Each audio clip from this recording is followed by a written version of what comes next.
Hello students, मैं Sunita berry आपकी हिंदी की अध्यापिका। आज हम शब्द और पद विषय पर विचार करेंगे। शब्द का महत्व जानने के लिए हम यहाँ पर ईंट का उदाहरण लेंगे। जैसा कि आप सभी जानते हैं कि किसी भी इमारत के निर्माण में ईंटों का अत्यधिक योगदान होता है। बिना ईंटों के इमारत खड़ी नहीं हो सकती। उसी प्रकार बिना शब्दों के भाषा का निर्माण नहीं हो सकता। भाषा के लिए 3 चीजों का होना अत्यधिक आवश्यक है। नंबर 1 वर्ण, नंबर 2 शब्द, नंबर 3 वाक्य। वर्णों से शब्द बनते हैं, शब्दों से वाक्य बनते हैं, जिससे हम अपने मनोभावों को दूसरों के सामने प्रकट कर सकते हैं, अपनी बात को सही ढंग से उन्हें समझा सकते हैं। तो इसलिए भाषा का ज्ञान प्राप्त करने के लिए वर्ण, शब्द और वाक्य तीनों का ज्ञान प्राप्त करना अति आवश्यक है।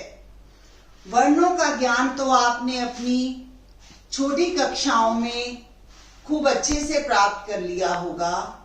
आज हम शब्द और पद पर विचार करेंगे। हमारा पहला क्वेश्चन है, शब्द किसे कहते हैं? 2 या 2 से अधिक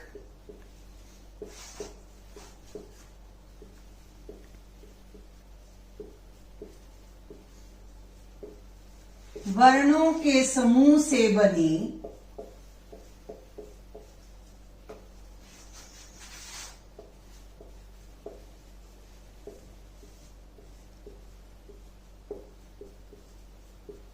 स्वतंत्र एवं सार्थक इकाई को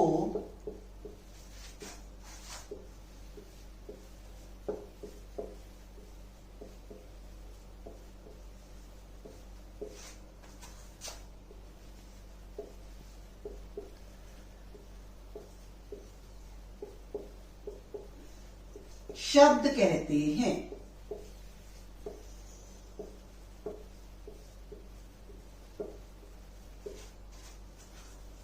साधारणतः हम ये कहते हैं कि वर्णों के समूह को शब्द कहा जाता है, किंतु यह पूरी तरह से उचित परिभाषा नहीं है, क्योंकि वर्णों का समूह जो है वह सार्थक भी होना चाहिए।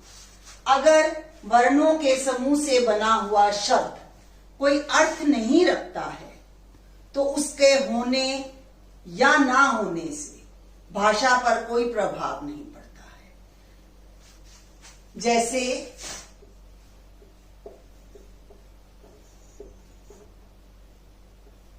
प प्लस व प्लस न इज इक्वल टू पवन।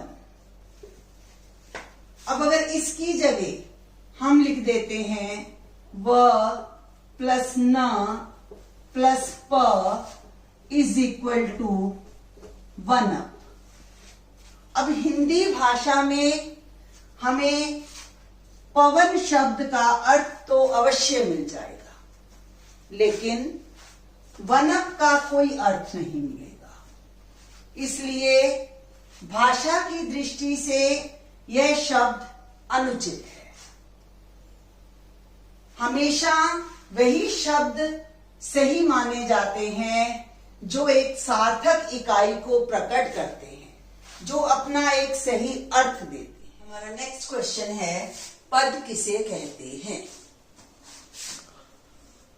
पद और शब्द में सूक्ष्म सा अंतर होता है, लेकिन उस अंतर को समझने के लिए हमें गहराई तक जाना पड़ता है। जब शब्द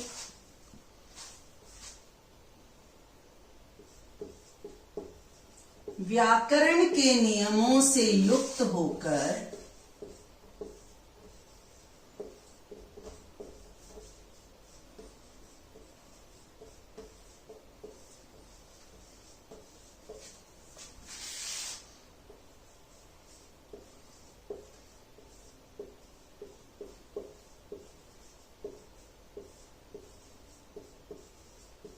वाक्य में प्रयुक्त हो जाता है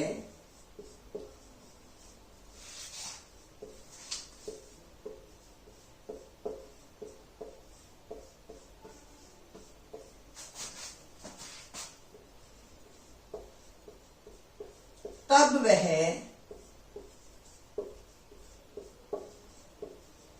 पद कहलाता है।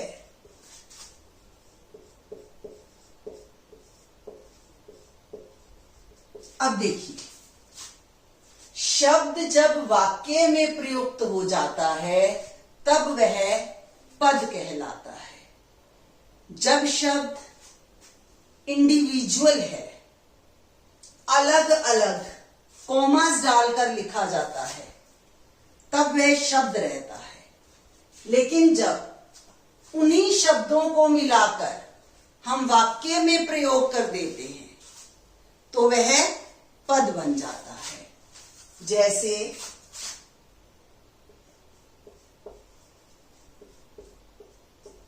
राधा ने फूल तोड़ा। अब अगर हम राधा फूल तोड़ना इस तरह से अलग अलग लिखेंगे तो ये शब्द रहेंगे। लेकिन जब हम इनके बीच कॉमास हटाकर विभक्तियों का प्रयोग करके शब्द के अनुसार, वाक्य के अनुसार शब्द का रूप परिवर्तित करके उसे एक वाक्य में बांध देते हैं तो वे पद बन जाते हैं। अब यहां राधा शब्द ना रहकर पद बन गया, फूल शब्द ना रहकर पद बन गया, तोड़ा शब्द ना रहकर पद बन गया। क्यों?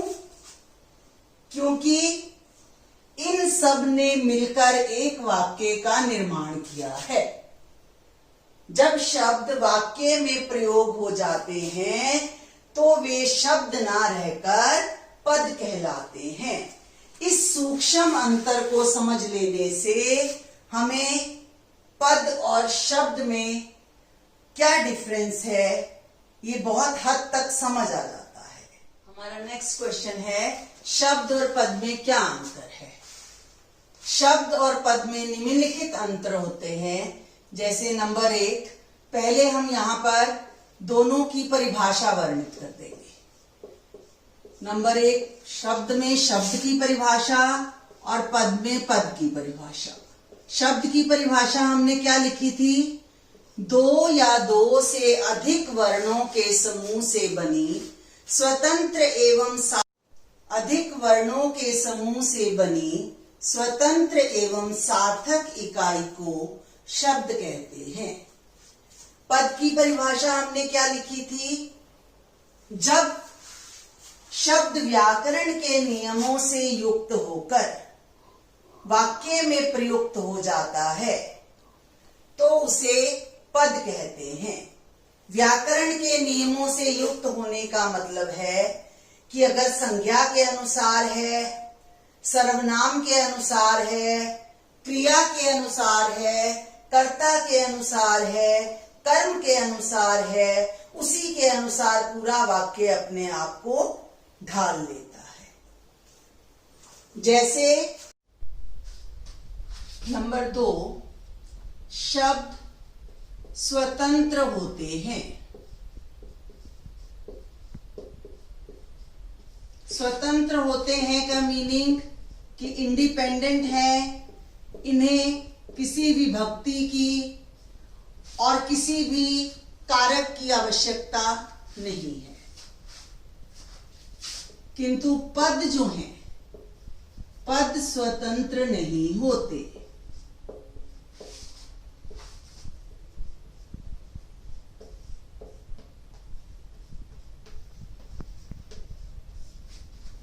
ये वाक्य के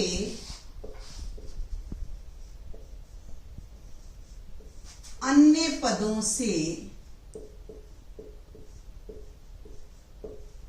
बंधे होते हैं।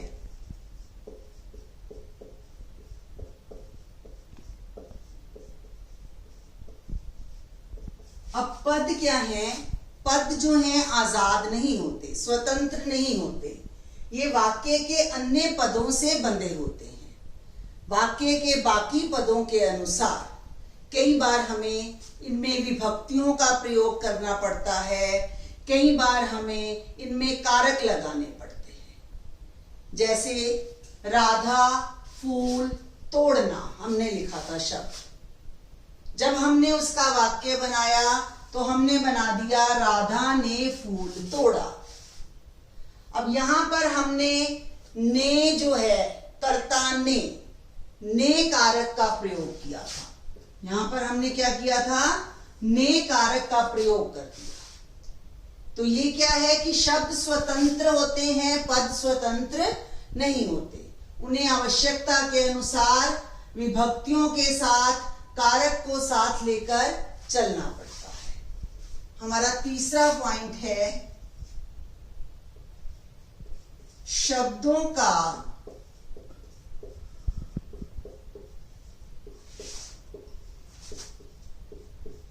कोशगत अर्थ होता है।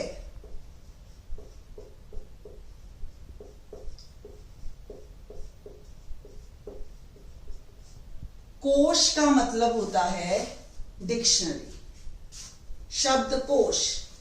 हिंदी में हम डिक्शनरी को क्या कहते हैं? शब्दकोश। तो शब्दों का कोशगत अर्थ होता है, जो शब्द होते हैं उनका हमें डिक्शनरी में मीनिंग मिल जाता है।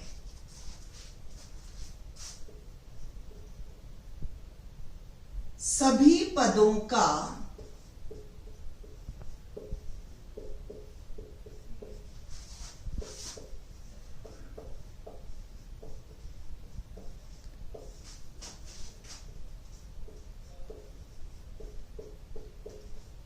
कोशगत अर्थ नहीं होता। अब पदों में क्या है? जो शब्द एज इट इज वाक्य में प्रयोग हो जाते हैं उनका मीनिंग तो हमें डिक्शनरी में मिल जाता है। बच्चा पुस्तक पढ़ता है, अब बच्चा का मीनिंग भी हमें मिल जाएगा, पुस्तक का भी मिल जाएगा। पढ़ना जो है क्रिया है, उसका रूप यहां पर परिवर्तित हो गया, तो वो बच्चा पुस्तक पढ़ता है में हमें पढ़ता है का मीनिंग डिक्शनरी में नहीं मिलेगा। मीन्स आपको समझ आ गया होगा कि जो शब्द एज इट इज बिना किसी परिवर्तन के साथ वाक्य में प्रयोग होते हैं उनका मीनिंग हमें मिल जाता है। जिन शब्दों में हम विभक्तियां लगाकर, कारक लगाकर या कर्ता और कर्म के अनुसार उनका रूप बदल कर लिखते हैं उनका मीनिंग हमें डिक्शनरी में नहीं मिलता है। उदाहरण: बच्चा, क्रिकेट,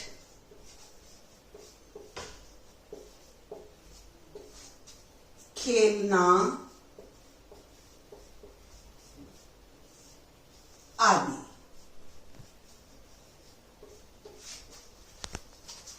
पद में हम उदाहरण लिखेंगे एक पूरा वाक्य लिखकर।